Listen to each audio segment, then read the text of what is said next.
Hello students, आज हम इस वीडियो में प्रश्नावली 14.2 का प्रश्न नंबर 2 को हल करने वाले हैं, जिसमें हमें बहुलक ज्ञात करने के लिए बोला गया है। तो चलिए प्रश्न नंबर 2 को कैसे हल करेंगे और किस तरह से इसका बहुलक ज्ञात किया जाता है ये हम सीखते हैं। तो इसके लिए पहले ये जो सारणी दिया है उस सारणी को हमें बनाना है, फिर सूत्र की सहायता से इसका बहुलक ज्ञात कर लेना है। तो चलिए पहले हम सारणी बनाते हैं, फिर सूत्र की सहायता से बहुलक ज्ञात करते हैं। तो पहले हम बनाएंगे सारणी।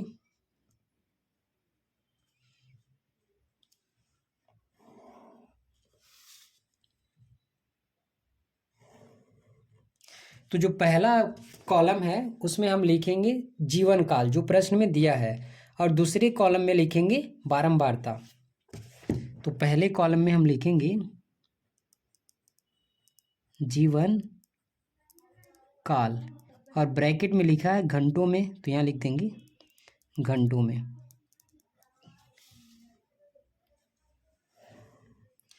दूसरा कॉलम बनेगा, इसमें लिखेंगे बारंबारता। बारंबारता के लिए बन गया, और बारंबारता को एफ से प्रदर्शित करते हैं, इसलिए यहाँ दिखा देंगे एफ।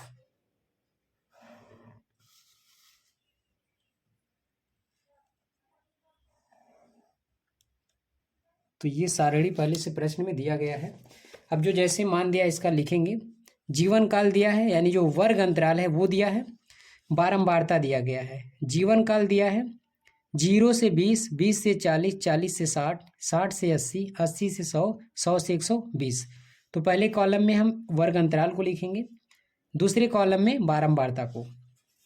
तो यहाँ लिखेंगे 0 से 20, 20 से 40, 40 से 60, 60 से 80,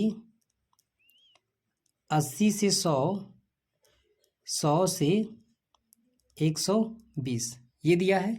और बारंबारता दिया है 10, 35, 52, 61, 38, 29 ये प्रश्न में दिया गया है।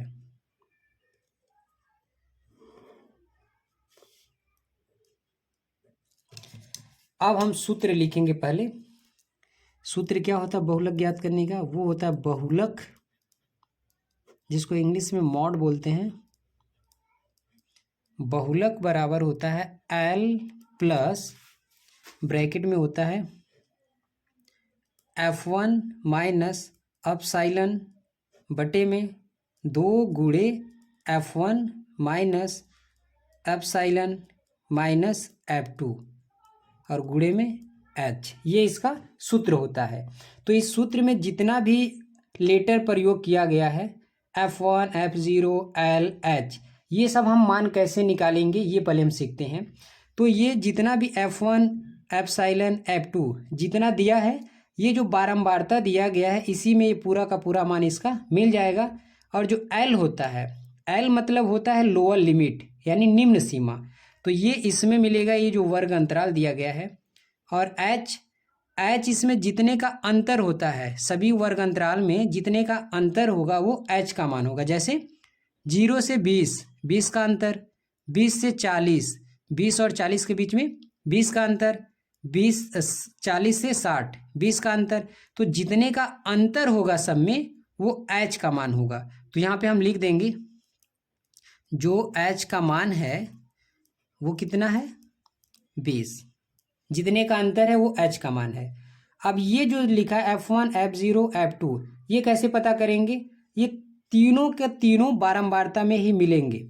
तो इसको निकालने के लिए हम क्या करते हैं, देखते हैं जो बारंबारता लिखा गया है इसमें सबसे बड़ी संख्या कौन सी है। जो सबसे बड़ी संख्या होती है वो F1 होता है, और ठीक उसी से ऊपर जो रहता है, उसी संख्या के ऊपर वो एप्साइलन होता है, और ठीक उसके नीचे F2 होता है। तो ये तीनों के तीनों F1, एप्साइलन और F2 ये पूरा का पूरा बारंबारता में ही मिलेगा। तो सबसे जो बड़ी संख्या है वो F1 होगी। तो सबसे बड़ी संख्या क्या है 61, तो ये हो गया F1। और ठीक इसके ऊपर जो लिखा है वो हो गया अपसाइलन यानी F0, ये हो गया। और ठीक इसी संख्या के नीचे F2 हो गया। तो ये तीनों का तीनों मान इसी बारंबारता में मिलेगा। अब हमें L पता करना है कि L क्या है। तो जो सबसे बड़ी संख्या है यानी F1 है, ठीक उसी के सामने वाला जो वर्ग अंतराल है उसमें ये जो लिखा है 60, ये है L का मान। इसी को बोलते हैं निम्न सीमा। ये जितना लिखा है ये लोअर लिमिट है, ये सब अपर लिमिट है। तो ये हो गया L का मान। तो इस तरह से पूरा का पूरा मान हमें मिल जाएगा, वो बारंबारता में मिलेगा। जो सबसे बड़ी संख्या होगी वो F1 है, और ठीक उसी के ऊपर एप्सिलॉन, और उसी के नीचे F2, और ठीक उसी के सामने वाला जो वर्ग अंतराल है इसमें जो ये निम्न सीमा है ये L का मान है। तो यहाँ पे सभी मान लिख देंगे। L बराबर कितना आया है 60, F1 का मान कितना दिया है 61, एप्सिलॉन का मान कितना आया है 52, F2 का मान कितना है 38। अब ये सभी मान सूत्र में रखेंगे और हम हल करके इसका बहुलक ज्ञात कर लेंगे।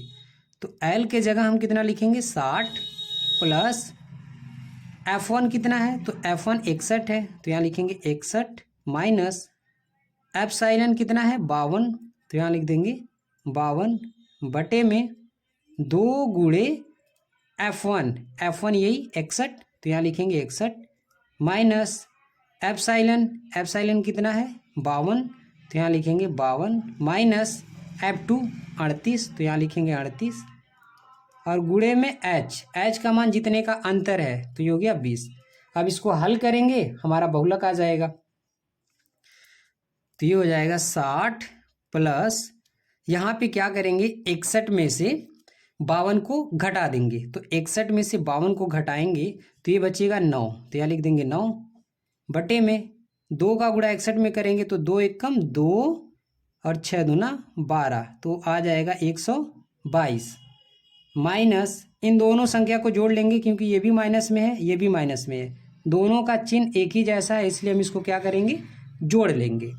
तो ये कितना हो जाएगा 52 और 38, ये हो जाएगा 90 और गुणे में 20। अब आगे इसको सॉल्व करेंगे तो ये 60 प्लस यहाँ पे हो जाएगा 9 बटा 122 में से 90 को हम घटा देंगे। तो 122 में से 90 को घटाएंगे तो ये बचेगा 32 और गुणे में 20। अब इस 20 का गुणा ऊपर ऊपर ही कर लेंगे तो ये हो जाएगा 60 प्लस 20 का गुणा 9 में कर लेंगे, 9 गुणे 20 और बटे में क्या है 32। अब हमें क्या करना है 60 प्लस 9 दूना 18, 180 बटे 32, ये हो गया। अब ये चाहे तो हम इसको छोटा कर सकते हैं दोनों को, या तो 180 को 32 से भाग देकर जो भी आएगा वो 60 में जोड़ देंगे, हमारा बहुलक आ जाएगा। तो यदि हम इसको छोटा करेंगे तो 2 से दोनों कट जाएगा, ये जाएगा 90 बार में और ये जाएगा 2 से करेंगे तो ये जाएगा 16 बार में, और इधर है 60 प्लस। अब 90 को 16 से भाग देंगे, जो आएगा हम 60 में जोड़ देंगे। तो लिखेंगे 60 प्लस ये कितनी बार में जाएगा, तो ये जाएगा 5.625, इतनी बार में कट जाएगा। अब क्या करेंगे, जो दशमलव के इधर है और ये दोनों आपस में जोड़ देंगे तो 65.625, ये इसका बहुलक हो गया। अब हम भाग कैसे देते हैं, भाग हम कुछ इस तरह से देते हैं, लिखा है 16 और ये 90, तो 16 का पहाड़ा ऐसा पढ़ना है कि 90 आ जाए, तो कितनी बार में जाएगा, ये जाएगा 5 बार में, 16 25 80, बचेगा कितना 10। अब क्या करेंगे, यहाँ दशमलव लगाएंगे, 0 बढ़ा लेंगे। अभी कितनी बार में 6 बार में जाएगा, 6 बार में कितना जाएगा 96, तो यहाँ लिख देंगे 6 और यहाँ पे 96, बचेगा कितना 4। एक बार दशमलव लगा दिए तो यहाँ 0 हम बढ़ा सकते हैं, तो 0 हो गया। अब 2 बार में जाएगा 32, बचा कितना 8, एक बार दशमलव लगा तो फिर से 0 बढ़ा लेंगे, 16 25 80, ये चला गया। तो इस तरह से हम भाग देंगे तो ये आ जाएगा 5.625, तो ये इसका बहुलक हो गया। तो ये था प्रश्न नंबर 2 का बहुलक। इसी तरह जो अगला प्रश्न है उसको देखेंगे अगले वीडियो में। तब तक के लिए धन्यवाद।